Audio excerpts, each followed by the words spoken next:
Hello बेटा। आज हम सीखते हैं 4 स्टेप्स टू मेक प्रोग्राम। पिछली बार हमने एक प्रोग्राम बनाया था जिसमें हमने दो वैल्यूज़ को ऐड किया था। इस प्रोग्राम को हम वापस एग्जीक्यूट करते हैं। 12 प्रेस किया, 12 प्रेस किया और इसका आंसर आया आपका द सम इज 24। तो ये प्रोग्राम बिल्कुल करेक्ट है, पर हम वापस से एग्जीक्यूट करके देखते हैं और हम यहाँ प्रेस करते हैं 12.3। अब हमने यहाँ पे प्रेस किया है 12.3 जो फ्लोटिंग पॉइंट को रिप्रेजेंट करता है, तो आपका ये प्रोग्राम नहीं चलेगा और आउटपुट में इस तरह से कुछ आएगा आपको।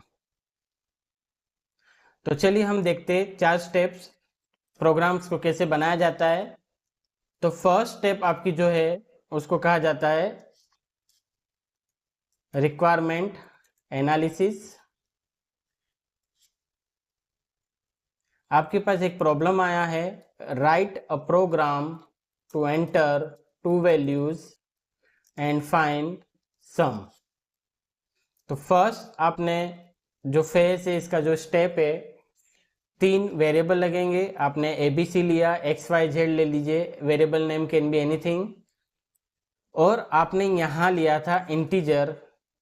तो अब आपको जब रिक्वायरमेंट एनालिसिस कर रहे हो आप, तब आपको ये सोचना है कि क्लाइंट क्या क्या प्रेस कर सकता है। तो वो पॉइंट्स में भी वैल्यू प्रेस कर सकता है, इसलिए हमने डेटा टाइप चेंज करके क्या लिया है, यहाँ पे फ्लोट लिया। तो ये फर्स्ट हमारा स्टेप कंप्लीट हुआ, जहां हमने रिक्वायरमेंट एनालिसिस किया। हमने देखा कितने वेरिएबल लगेंगे हमें और उन वेरिएबल्स का टाइप क्या लेंगे हम। अगर हम इंटीजर लेते हैं तो इंटीजर जो है वो फ्लोटिंग पॉइंट एक्सेप्ट नहीं करता है, पर फ्लोट अगर आप लेते हो तो वो इंटीजर भी एक्सेप्ट करता है और फ्लोट वैल्यू भी एक्सेप्ट करता है। सेकंड आपका आता है डिज़ाइन पार्ट, और ये डिज़ाइन पार्ट को मैंने 3 पार्ट्स में डिवाइड किया हुआ है। फर्स्ट पार्ट आपका user interface, B second part आपका लॉजिक, और सी आउटपुट। तो चलिए यूजर इंटरफेस से स्टार्ट करते हैं। आपको 2 वैल्यू यूजर से लेनी है, तो आप किस तरह से लेंगे? Enter the number, enter the value, enter the value for A, enter the value for B.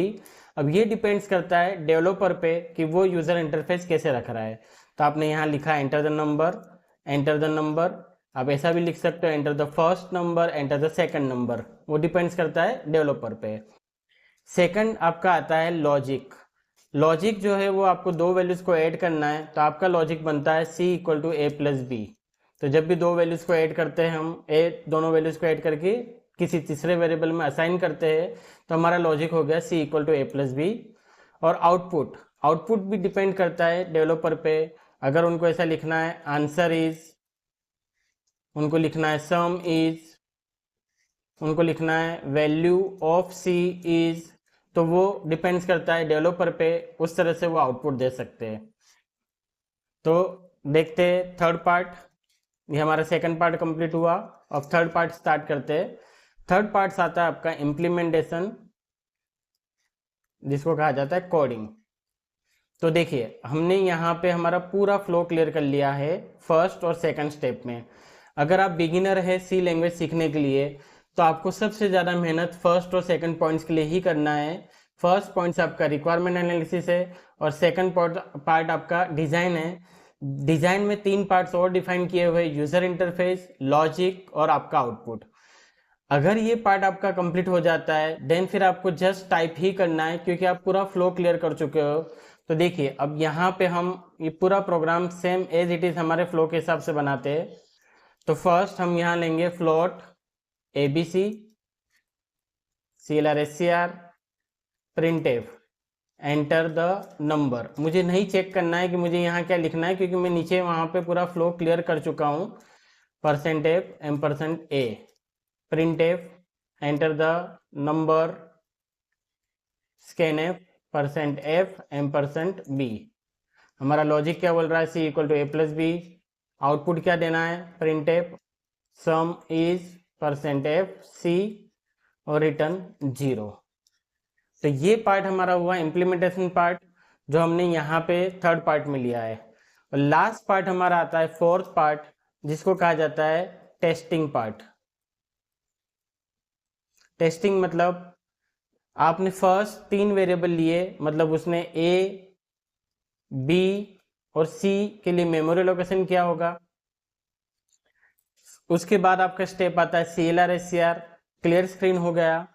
फिर स्टेप आता है, आपने लिखा वहाँ पे एंटर द नंबर, तो क्लाइंट को ऐसा मिलेगा वहाँ पे एंटर द नंबर। और सपोज क्लाइंट वहाँ पे 12 प्रेस करता है, तो ये 12 कहाँ जाके असाइन होगा आपका ए को, क्योंकि आपने एड्रेस ऑफ ए लिखा हुआ है।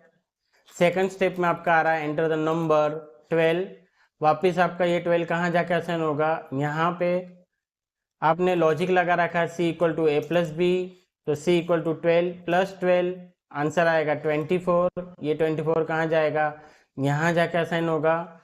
और लास्ट में आपने लिखा हुआ है सम इज, C को प्रिंट कराया है 24। अगर आपका प्रोग्राम टेस्टिंग में सक्सेसफुली रन हो जाता है तो समझो आपका प्रोग्राम करेक्ट है। नहीं रन होता है, जैसे सपोज मैं यहाँ पे 12.34 कर दूँ, जैसे ही मैंने 12.34 किया है, आपका आंसर यहाँ पे ऐसा आएगा 3.0000। यहाँ पे भी ध्यान रखना, आपका आंसर जो 24 था वहाँ पे पॉइंट्स के बाद 60 आएगा, क्योंकि फ्लोट की प्रिसीजन वैल्यू 6 तक होती है। तो ये था आपका प्रोग्राम बनाने के 4 स्टेप, और ये 4 स्टेप को फॉलो करोगे तो आपका प्रोग्राम इजीली, कोई भी प्रोग्राम होगा वो इजीली बन जाएगा। तो लाइक करो, फॉलो करो, शेयर करो, कमेंट्स करो और सी से स्टार्ट करो। Thank you.